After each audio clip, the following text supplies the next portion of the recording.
So we have these parasites and worse all over the country in these tents.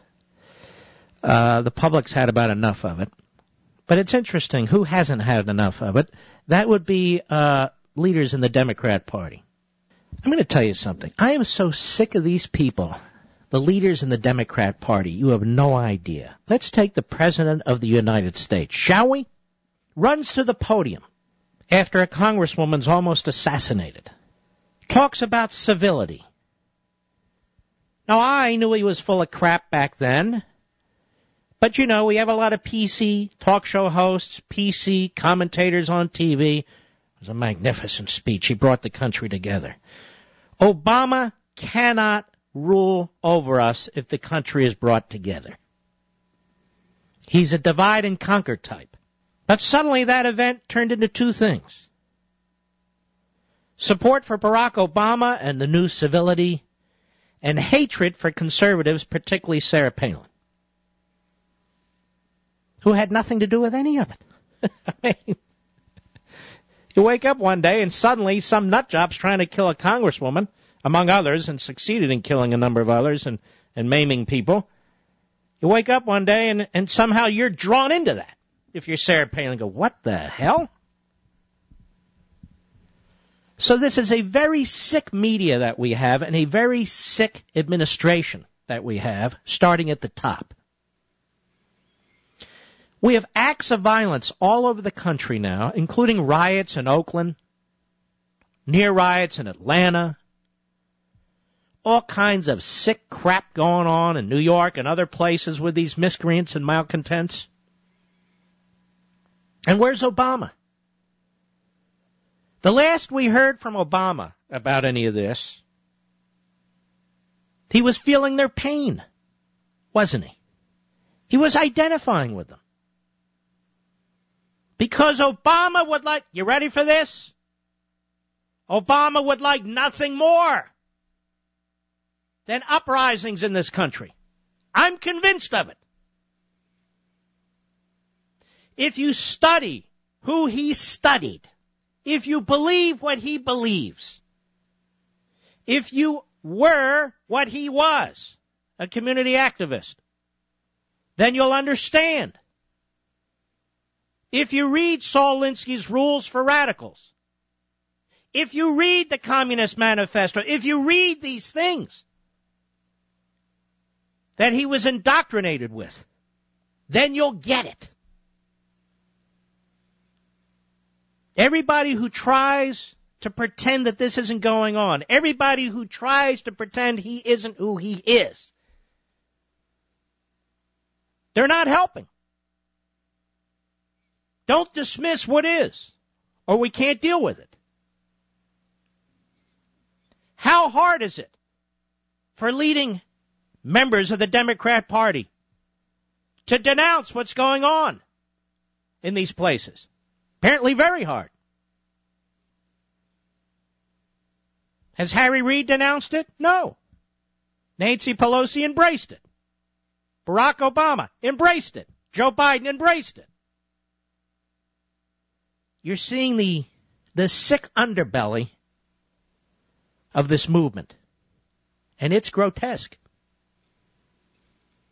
Biden stood there 3 weeks ago or so, maybe it was 4, with the cops from some town or city, saying it was the Republicans because they won't support Obama's phony jobs bill. It's the Republicans who are going to cause more rape and murder because all this money that's going to go to the cops. Look what the cops are having to put up with in one city after another. How come Biden's not standing with them now? How come Obama's not endorsing them now? We need more cops on the street because the base of the modern-day Democrat Party is out of control. We need more cops on the street to control the Democrat Party base. That's what this is. Oh, the Occupy movement. This is a force within the Democrat Party. Now, over at the Drudge Report, he has a shocking story there from CBS News New York, CBS 2. You want to hear this story? They were caught in the middle of madness. Some grade school students, that would be elementary school students, were forced to walk a gauntlet of screaming Occupy Wall Street protesters just to get to school today. It was a wild day in Lower Manhattan for most everyone involved, including elementary school children who had to brave the mayhem just to get to class on the other side of Wall Street. In the middle of thousands of protesters yelling and chanting, some kicking and screaming, CBS 2's Emily Smith found little school kids trying to get to class. Nervous parents led them through the barriers on Wall Street. The NYPD helped funnel the children, anything to ease their fears, while some protesters chanted, "Follow the kids," quote unquote. "These guys are terrorists yelling at little kids," one filer said. So they're screaming at the little elementary school kid. For them, it's horrible. They're afraid of all the crowds. We're not even able to get through. He's very afraid now, a mother added. One protester followed a father and his little daughter all the way down the block. As the school day ended, just at 3 p.m., children trickled out of the Lehman Manhattan Prep on Broad Street. Smith heard a 4-year-old boy telling his mom he was scared. He told Smith it looked like a parade. There was a parade. It was scary, crowded with school, the boy said. After a while, it got so bad some parents couldn't get their children through and they had to go late, said Gary Goldenstein. Some saw the day's doings as chaos. Others saw it differently. The parents actually, along with teachers, were at every entry point into this area, which is fantastic, said Vicky Pitcock. Moron. School officials said they haven't had to change school times or cancel classes and are trying to keep it that way. Let me try this a little differently. Rather than going through the list of crimes that have been committed, the sex acts, the horrendous sanitary conditions and so forth, let me try it this way. Joe Biden likes to say that we all need to have skin in the game. What's the skin in the game with these people? Or let me put it like a normal human being would, not Joe Biden. What are these people contributing to society? Don't we have a right to ask? As a matter of fact, don't we have a right to demand? What are these pieces of crap contributing to society? They're wasting the cops' time that could be spent chasing down other criminals. They're draining the resources out of these cities, which barely have 2 nickels to rub together as it is. What have these people contributed to society? Why am I supposed to feel any connection with them whatsoever? Why should I identify with them when I don't identify with malcontents and miscreants who are crapping on their own sneakers? I identify with the cops, not the perpetrators. They have student loans that they owe. Well, get off your ass and pay your damn student loans. If they're ex-cons there and they get arrested, throw them the hell in jail. And the rest. Oh, I've seen some of them. They pretend they're very professorial. Why? Because they wear a sweater and they have glasses. Oh, that must be an intellectual over there. Not an intellectual, just another moron.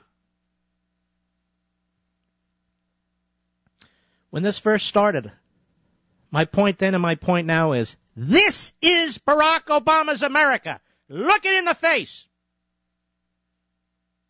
Because when the welfare state is finished unraveling and the society collapses if we don't turn this place around, that is going to be your neighborhood. It won't just be on TV. It'll be at your front door. That's what happens when the civil society collapses. That's what happens.